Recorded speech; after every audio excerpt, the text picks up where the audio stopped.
السلام علیکم دوستوں، میری تمنا چینل میں آپ سب کو خوش آمدید۔ دوستوں، عید کے بعد آپ کو انتظار ہوگا نئے لیکچرز کا، تو آپ کی خدمت میں پیش ہے حفظان صحت، شخصی و حفظان صحت۔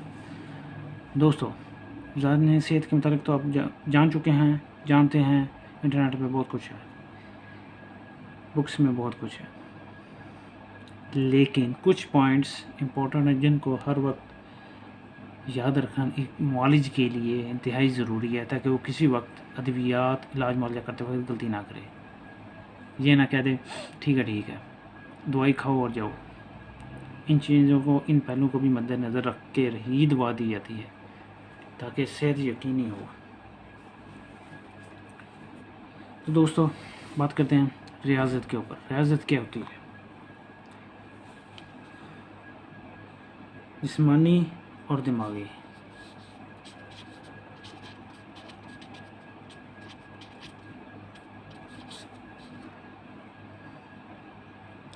فزیکل اور مینٹل۔ دوستو، یہ بات یاد رکھنے کے قابل ہے کہ عمدہ صحت کے لیے جسمانی و دماغی دونوں قسم کی ریاضت لازمی ہے۔ محض جسمانی ریاضت سے عضلات اور اعصاب مضبوط ہو کر بدن میں خوب طاقت آتی ہے، لیکن قوائے دماغ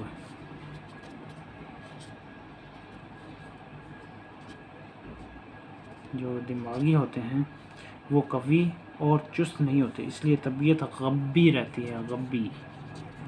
ٹھیک ہو گیا دوستو؟ محض دماغی محنت سے صرف قوائے دماغ تیز ہوتے ہیں،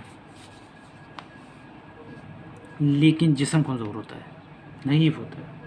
اس لیے دونوں قسم کی ریاضت ضروری ہے، دماغ اور جسم دونوں صحت مند ہونا ضروری ہے۔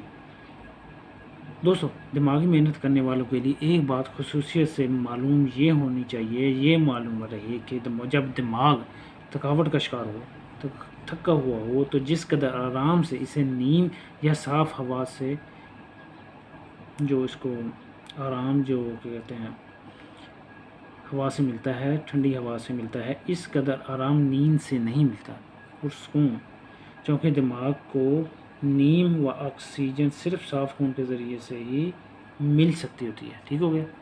ایک خون کا صاف ہونا پاک صاف ہوا پر ہی منحصر ڈیپینڈ کرتا ہے، جو آبادی اگر اب آج کل تو ضرورت نہیں ہے، لیکن اگر میسر آ جائے، دور کھلے میدانوں وغیرہ میں یہ چیزیں دستیاب ہوتی ہیں، صاف ستھرا ماحول، درخت وغیرہ، کالونیاں جو دور دراز علاقوں میں بنائی جاتی ہیں، شہر سے باہر بنائی جاتی ہیں، جس میں درخت کا کافی عمل دخل ہوتا ہے، وہ اسی پوائنٹ کو مد نظر رکھ کر بنائی جاتی ہیں۔ تو دوستو، دماغی محنت کرنے والوں کو کھلے میدانوں یا سبزہ زار کی طرف پیدل یا سواری لے کر جو بھی سہولت ہو بطور سیر و تفریح جانا نہایت ضروری ہے اور مفید ہے، ورنہ بصورت دیگر دماغ کند رہے گا اور پریشان خواب لازمی رات پائیں گے یا جس وقت سوئے گا۔ تو ورزش ہر روز مناسب و مقرر وقت پر ہونی چاہیے، اس کا بہترین وقت مارننگ کا ہی ہوتا ہے، یا پھر اگر جس کے پاس ٹائم نہیں ہے وہ شام کو رکھیں۔ تو ورزش کرنی چاہیے رفع حاجت کے بعد، صبح کے وقت۔ اگر خالی پیٹ ورزش کرنا مضر ہوتا ہے، کمزوروں کو کھانے کے فوراً بعد ورزش کرنا ممنوع ہے۔ اسی طرح اگر سخت ورزش کرنے کے بعد خوب پسینہ آئے تو کم از کم 1 گھنٹہ آرام کرنے کے بعد کھانا کھانا چاہیے۔ یہ پوائنٹس نوٹ رکھیں۔ تو دوستو، ورزش وہی اچھی ہوتی ہے جس میں تمام اعضاء متحرک ہوں، متاثر ہوں، جس سے اس کو نشو و نما ملتی چلی جائے۔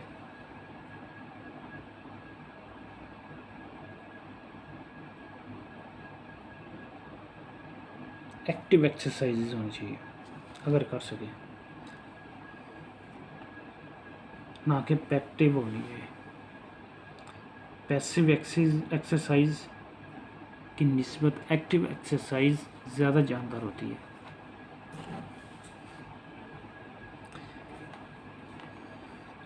اچھا، اس کے علاوہ جو اسٹوڈنٹس، جو طلباء، ان کو بھی معلوم رہے کہ زندگی کا مدار صرف کھیل کود نہیں، اس لیے زیادہ اس کی طرف توجہ بھی نہیں دینا چاہیے تاکہ تعلیم میں حرج نہ ہو۔ دوستو، ریاضت کیا ہوتی ہے؟ مالش۔ مالش بھی ایک طرح کی ریاضت ہے۔ اس میں خوردری مالش بھی آ جاتی ہے تاکہ جسم تھکاوٹ جب شکار ہوتا ہے نا جسم، تو اس کے لیے مالشیں ضروری ہوتی ہیں۔ خوردری مالش، سخت مالش، اس کے بعد کثیر مالش،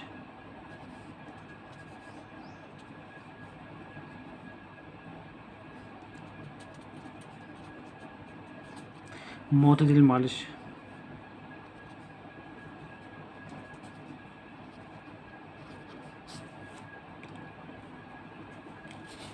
ٹھیک ہوگی دوستوں؟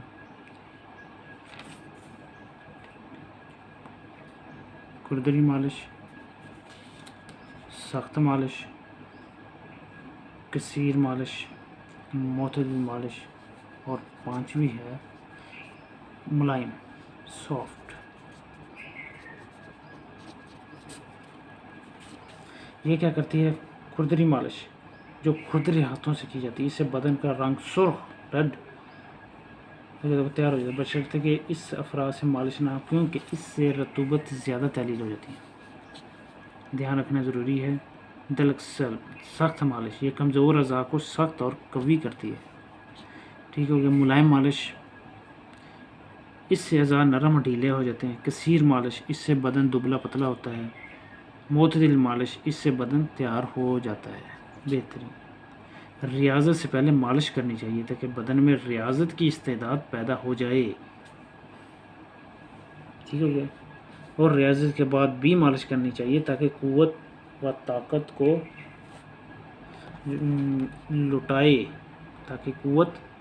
کو لٹائے اور عضلات میں اور جلد کے قریب جو رطوبتیں ریاضت سے تحلیل نہیں ہوئی ان کو تحلیل کر دے، اور چاہیے کہ اس مالش میں زیادہ ہاتھ لگائے جائیں تاکہ مختلف مواقع بدن پر ایسے کہتے ہیں فائٹ کر رہے ہیں۔ اچھا دوستو، یہ تو ہو گیا ایک طرف، تقریباً آپ کو سمجھ آ جائے ہوگی کہ جسم بجائے اس کے آپ پین والی گولیاں لیں، اس کی نسبت یہ چیزیں امپورٹنٹ ہوتی ہیں۔ اب چلتے ہیں حرکت، سکون، بدنی، کچھ حصہ بتا دیا ہے، باقی کچھ چیزیں۔ حرکت و سکون بدنی کے بعد حرکت سکون نفسانی بھی ضروری ہے۔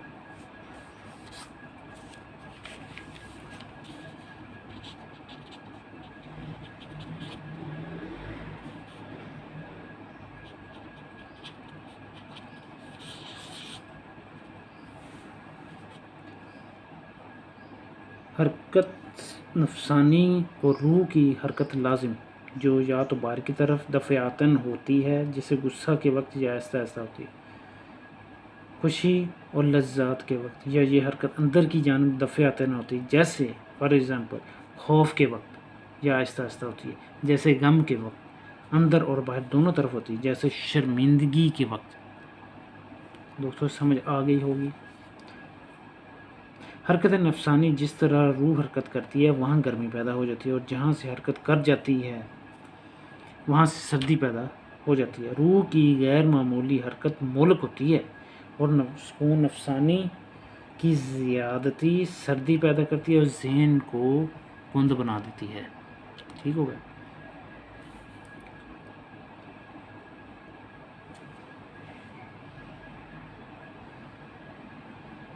دوستو اتنا سمجھ آ گئی ہوگی۔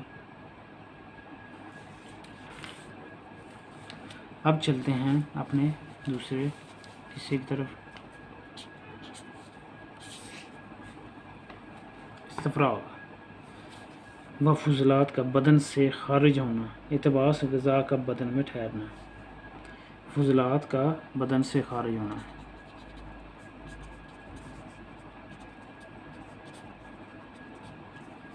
اور یہ کیا ہوتا ہے؟ غذا کا بدن میں اسٹاک.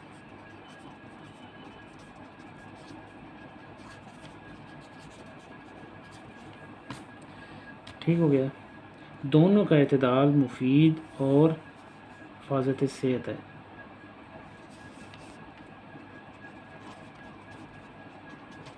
اعتدال میں ہونا ضروری ہے، یہ سمجھ آ جائے گی. مگر استفراغ کی زیادتی، اگر یہ پلس ہوتا ہے تو بدن میں خشکی اور سردی پیدا ہوتی ہے. البتہ جب خارج ہونے والے مواد سرد و خشک ہوں تو عارضی طور پر گرمی و تری پیدا ہو جاتی ہے. اس سے احتباس کی زیادتی، اگر یہ زیادہ ہو جائے تو شدت اور عفونت پیدا ہوتی ہے. نیز اس کے ساتھ ساتھ بھوک کی خواہش کو رفع کر دیتی ہے اور بدن کو بوجھل اس سے بنتا ہے. ٹھیک ہو گیا. غیر ضروری اسباب.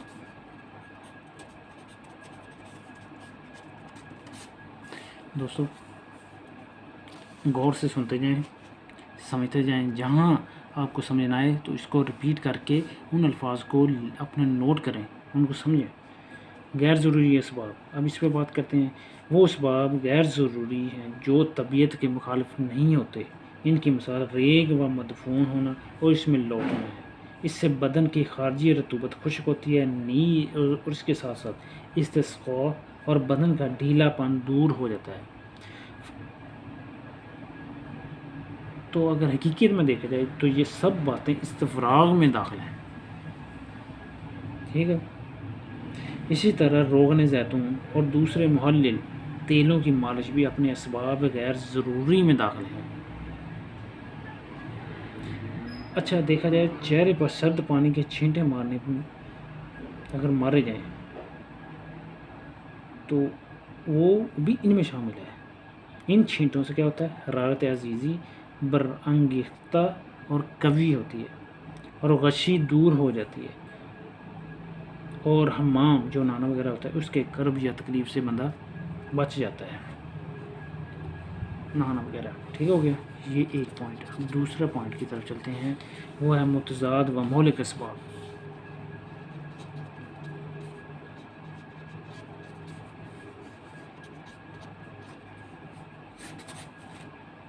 یہ کیا ہوتا ہے؟ وہ اسباب غیر ضروری جو طبیعت کے مخالف و متضاد ہوتے ہیں. ان کی مثال کیا ہے؟ پانی میں ڈوبنا، تلوار سے کٹ جانا، کٹا بائی سوورڈ، آگ میں جلنا، زہر کا کھا بھی لینا، وہ اس میں شامل ہے.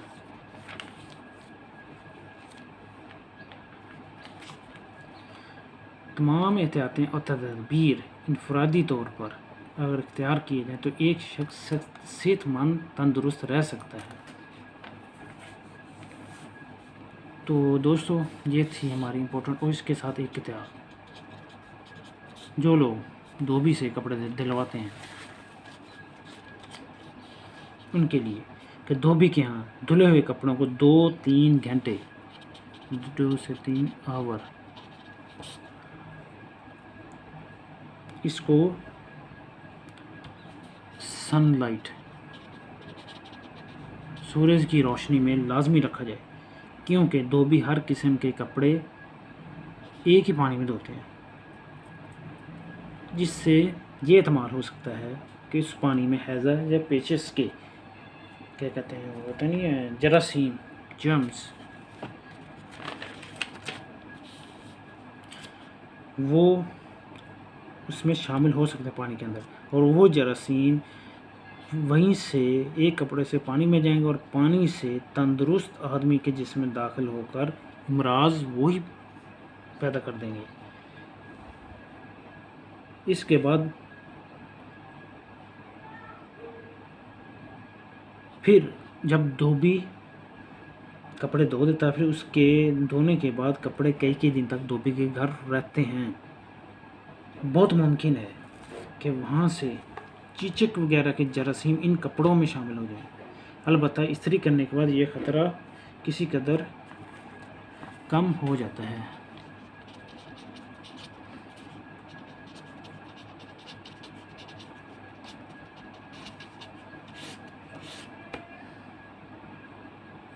دھوبی سے احتیاط برتیں۔